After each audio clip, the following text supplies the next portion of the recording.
Okay.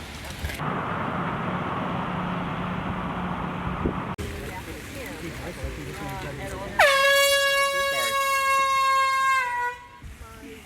Thank you, ladies and gentlemen, for coming today. My name is Bill Avello. I chair the Belmont Middle and High School Building Committee. Today we're representing and we're going to thank James Paul White for his dedication to Belmont and the town. Today we are beginning the demolition of the building that was formerly, in his honor, the White Field House. And it's probably fitting today, as we hear the story of James Paul White, that it's a damp, dark, and dreary day. But with that, I'm going to turn it over to our first responder, Chief of Police, Jay McIsaac. Fire and police are represented here today. Today's December 18th. I'm going to give you a little just brief history on James Paul White. Today's December 18th, 2023. It's just 3 days shy of the 79th anniversary of James Paul White's death during World War II, during the Battle of the Bulge. He was 19 years old. The plaque that's dedicated to James Paul White's memory states he was killed on December 21st, 1944 while serving in Company G of the 26th Infantry 1st Division in the Battle of Don Butenbach, Belgium. On May 30th, 1948, the field house was dedicated to the memory of James Paul White.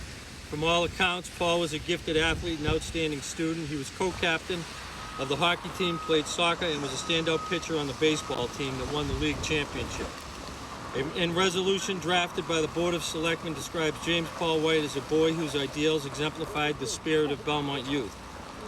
On May 30th, 1948, over 1,000 persons right here attended the dedication of the White Field House. U.S. Senator Leverett Saltonstall, who was principal speaker. Senator Saltonstall, whose son was killed on Guam serving with the Marines, eulogized White as a scholar athlete, gentleman, and soldier who gave his life in the Battle of the Bulge, that individual freedom and opportunity should continue, and that the people might gather peacefully without fear as we are doing here today.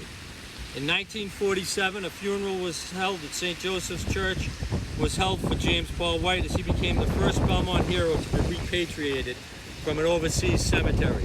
You should also remember that 83 other Belmont residents were killed in World War II.